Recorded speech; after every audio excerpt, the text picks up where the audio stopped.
So today on Eat Like a Local, super excited. We're gonna go out oyster farming. We're down here at Lone Star Oyster. We're gonna talk about how oyster farming has changed on the Gulf Coast over the past 5 years. Back in the day, we would dredge oysters on leased land. Now, we're doing actual farming, not just pulling up everything from the earth to see what we get. As you can see right here, we've got these kind of flotation devices that keep those oysters kind of through the high salinity part of the water. This is what's changing Texas oystering.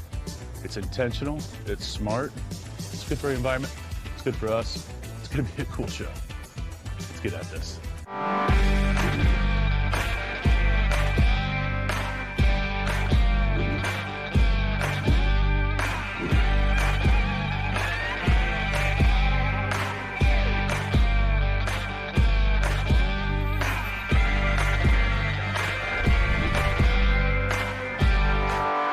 I'm Stephanie Branson. And I'm Blake Branson. And we run Lone Star Oyster Company and produce Mermaid Tears oysters.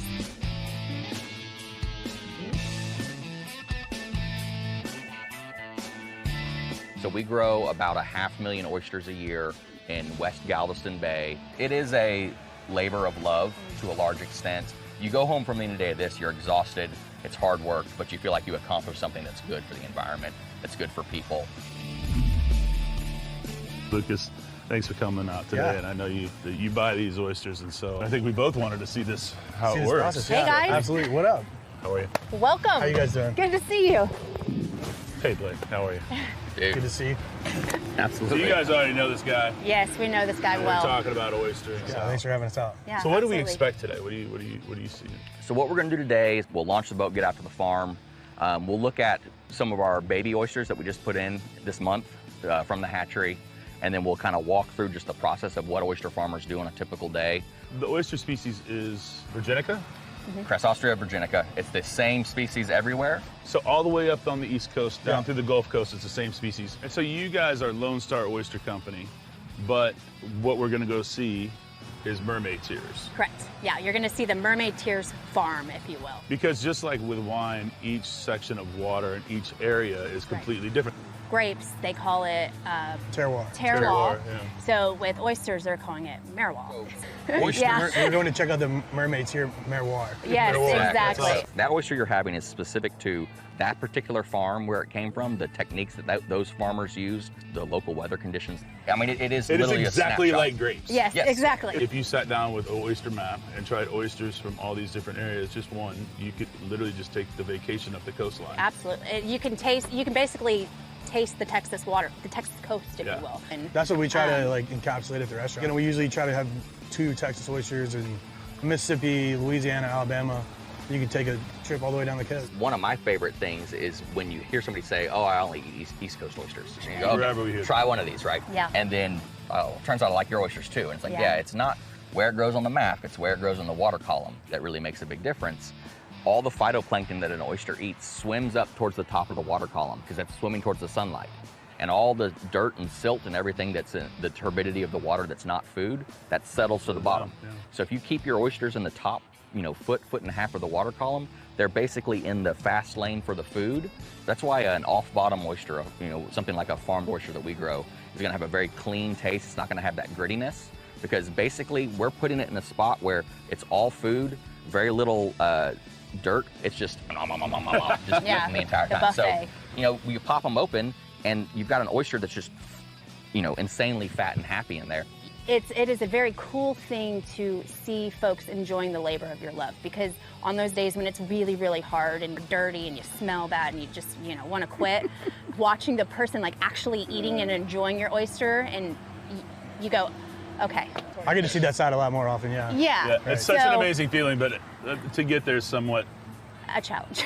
hard. It's a hard work. Right, Hard it's a work. lot of hard work.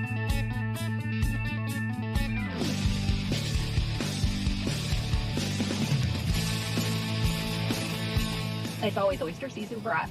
There's a lot of documentation that we have to have in order to have it be year-round. To show that we are following what the Department of Health and Texas Parks and Wildlife has put in place for us to safely harvest those oysters even in the summertime. It's important for you to log what you're doing, when you're doing it. So this is important because of this. how long we have until it goes under refrigeration, this is extremely important because as you can see, July and August, we have 1 hour to get it under refrigeration, mechanical or ice. All right, up next, we're gonna get out on the water, go check out some mermaid tears.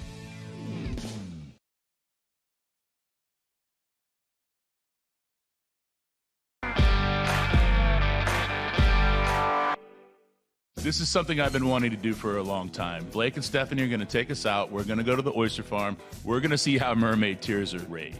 This is awesome. So we're about to come around the point out of the intercoastal into the bay. So there's 340 floating cages out here. Once a week, you come out and you flip all the cages up, except for the ones you're getting ready to take to market. The cages we're gonna flip over here in a minute, those things will hold, there's 50,000 baby oysters in a single cage. And then each stage, it gets progressively less oysters, right? Yeah, so as they double in size, you cut in half the population of each cage. So did they give y'all like a selection of areas, or can you kind of pick? Right there, that's San Luis Pass. So that's why we pick this water. Every day that tide comes in, it brings in the Gulf water, and all that flow is what's bringing fresh nutrients to the oysters.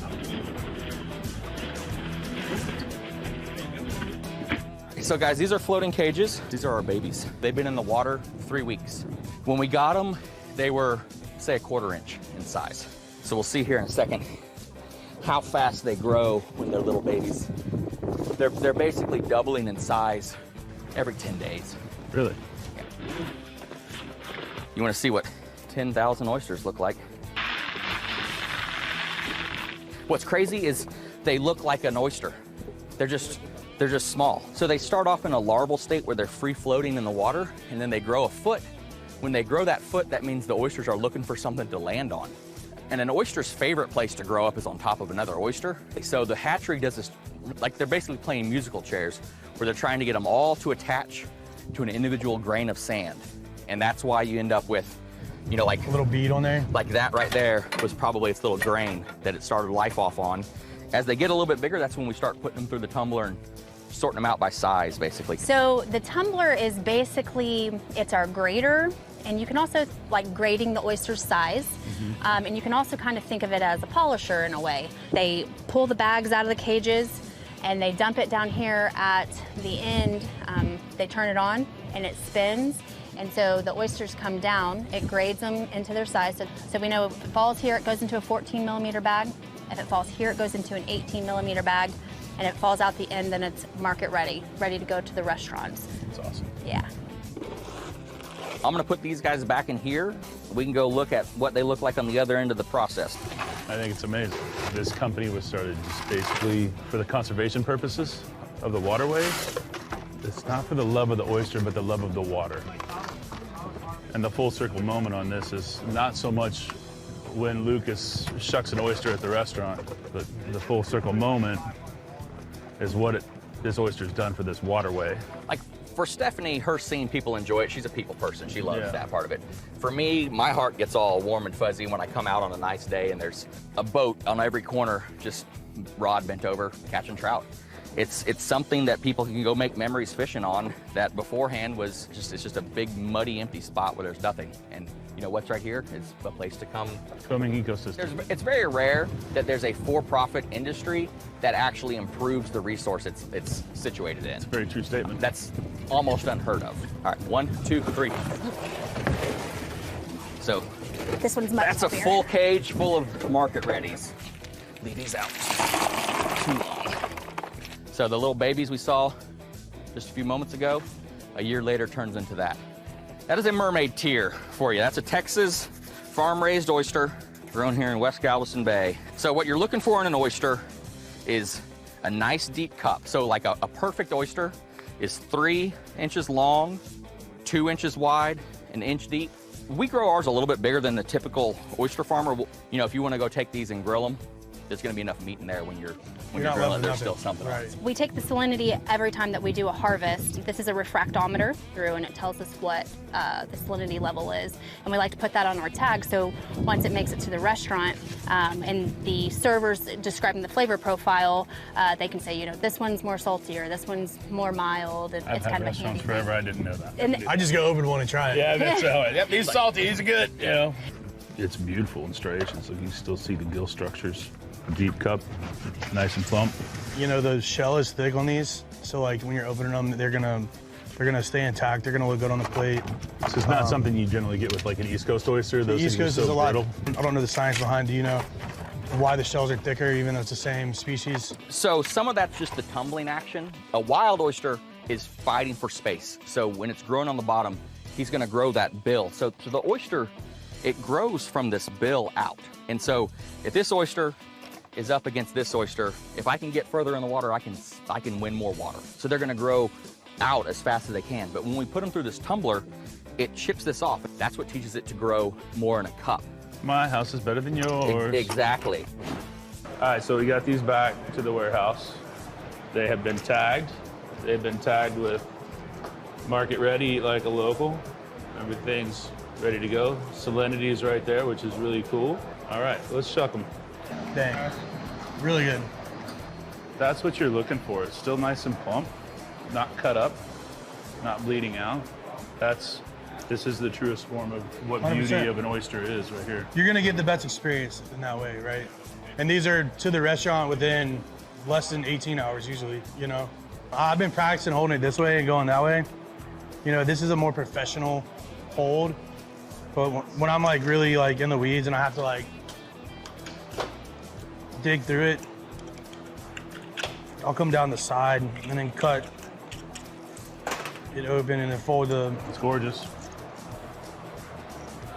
You And know. there's really only one way to do this. Yeah. 1,000 times. But I mean, you start talking about those right there. Like, not a lot of, as you said, schmutz in there. Not No. a lot of shell, not a lot of dirt. These are super clean, super sweet. Got nice salinity to them. Like, these are good oysters. These are delicious oysters. And this is what the face of Texas oysters are. Yeah. I feel like I want to go see other people using these here in Houston. You know, going to Blue Horizon or going to another, like, you know, fish market and getting a farm-raised sack of oysters and taking them home and learning how to do this and you know, carrying on the tradition of... These are also in Well, Central yeah. Market, too. Yeah, yeah. So, you know, you can go to the grocery store, you can go to the fish market, you can go to restaurants, it's supporting this is what makes it grow. Right. Those are awesome, Yeah. right? You just got to get your hands on them. Thanks, Luke. Yeah, man. Thanks for Thanks for having me. being here, man. Ha! Cheers. Salute. So good.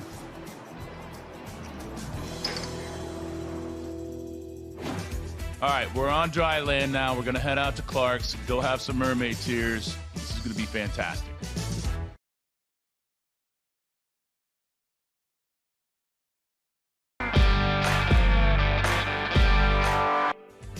So as we're talking about oysters with the Lone Star Oyster Company and figure out where the mermaid tears were being sold in Houston, because we want you to be able to go have them, Clark's Oyster Bar, right here at West Alabama and Montrose, carries the oysters, plus we're gonna talk fried shrimp, cioppino.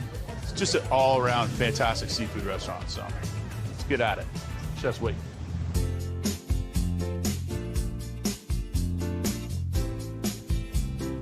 All right, Grant. Thanks for being in. Thanks for having us. Happy to be here. When I heard that Clark's was coming to Houston, it was an exciting moment. Restaurant group out of Austin, doing cool stuff.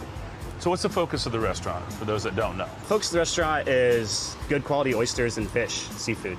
We predominantly sell a lot of East Coast oysters, but we've been really excited about a lot of things that are happening on the Texas coast and in the Gulf Coast in general with oyster farms.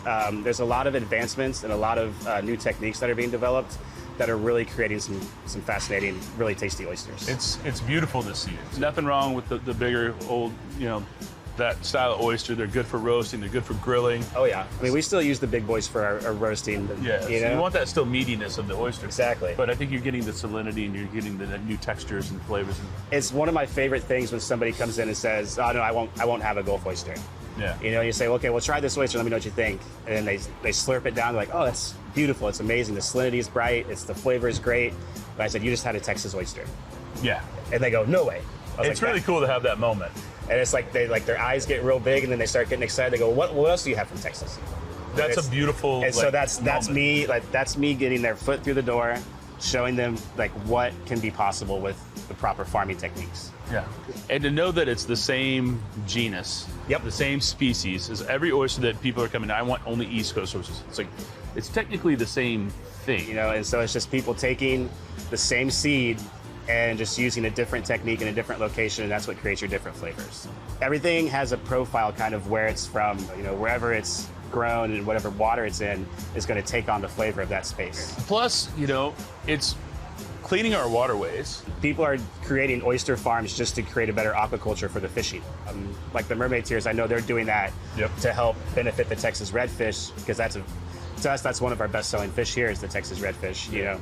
And so to be able to help promote that, have cleaner water, better fish, stronger fish, cleaner fish that are healthy is, I think, a great side product of it. And if we can support that mentality, man. Yeah. Look at all these beautiful oysters. Half of these are Gulf Coast, half of these are Massachusetts. Yep. They're spitting images of each other. And to see that each one of these oysters is so beautifully shucked. We make sure to take the time that the product you're receiving at your table is pristine like this every single time. Yep. Cocktail sauce looks beautiful. Mignonette looks beautiful. And the lemon, Lindsay, my wife, and I have this thing that if you go to someplace and there's a seed in there, the attention to detail is not there. Exactly. Like, that's awesome. Thank you. Then the fresh horseradish. You tell me which one's which. All right, so here facing you on this side, this is going to be our mermaid tiers from Texas. And then on this side is going to be 6 of the Sunken Meadows from Massachusetts. Really look at that. I mean, the mermaid tier is a beautiful, beautiful oyster. that is perfect. It's beautiful. Got that brininess to it. It's nice and meaty too. And so these are the Massachusetts ones. Yep, these are Sunken I Meadow. mean, they're gorgeous as well. Salty. Yep. Not as meaty, delicious. These two things are almost identical in size. Exactly. And the flavor on these is just, man. The mermaid tiers are so good.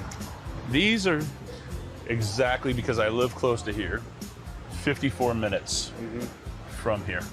They came and personally dropped them off to me yesterday.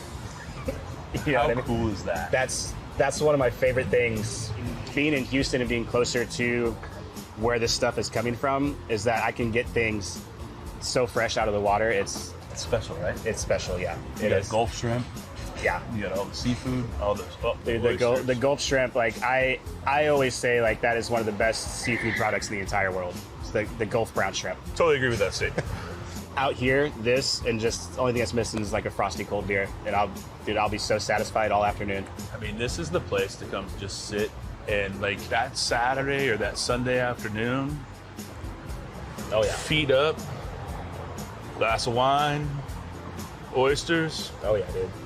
patio, perfection. Golly. All right, you want to talk shrimp now?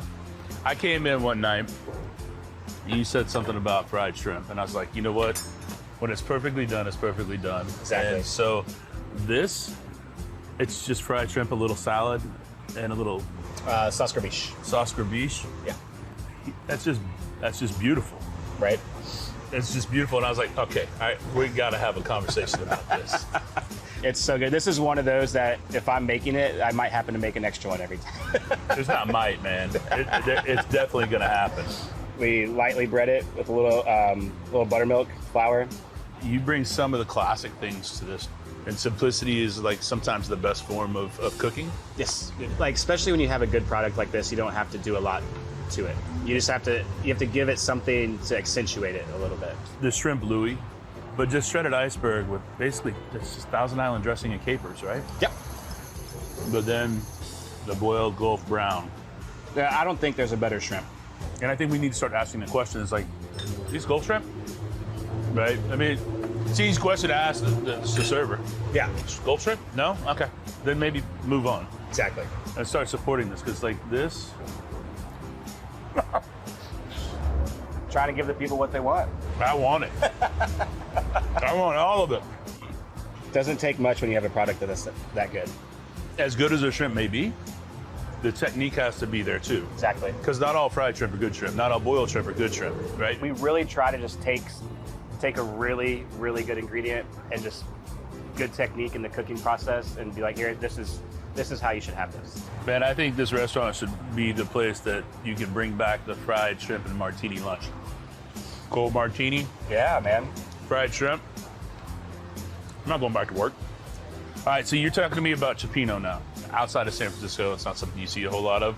There's a couple restaurants in the city that do it. It's the classic like poor man's fish stew. When you can take something simple like that and elevate it just a little bit, it's always fun to see. Like ours is pretty simple. Tomato, a lot of garlic and onion, wine, shrimp, fish, mussels, clams, and a little bit of king crab. Why not, right? Why not? Now, this That. is a work of art. So it's some confit garlic spread across there and just a little bit of salt and herbs. I asked a question. Who does your bread? Where do you buy it from? Well, of course we do. I was like, wait, what? So you're making your own sourdough, the burger buns, the lobster roll buns. We have a phenomenal team of bakers that come in every morning at 5 a.m. and they do us proud every day. Yeah. I mean, just a crushed, roasted, garlicky. And so to toast it, we just put it, just a little bit of oil straight into the stone on the bread oven. And it gives you that super caramelized crust on there. It's so good. But that sourdough, all of this takes me back to San Francisco. This was one of the very first things I ever had at Clark's, actually. Well, I can see why you started working here. This is fantastic. What to order at Clark's? All right, you got to start off with the oysters. Go for the local stuff, the mermaid tears, the Matagorda pearls. Move into the shrimp Louis salad, clam chowder. It's so good. The fried shrimp is spectacular. The cioppino and then the salted butterscotch pot de creme is absolutely outstanding. They do a fantastic job. Clark's, come by here, check it out. Get the mermaid tears. Also, get your other oysters on. Sit on the patio, get yourself a martini, relax for the day. That fried shrimp martini lunch I'm talking about should be a thing. Let's focus on that. All right? Till then, what's next? So today I want to eat like a local. We're talking oysters. What is it? For the show. Water. Oh, okay. The ice water with the splash of olive juice. Oh, good. Beautiful. Thank you. What's going to happen over time is Texas is It makes sense on a Mazda. one day you make the mistake of saying to your wife, we're kind of getting the hang of this. And that's like, God, hold my beer type of thing, right? It's like, okay. Eat like a local, TX. Hit us up on Instagram, give us a follow, but also let us know where you're eating because I want to check those places out too. Maybe we'll go together, all right?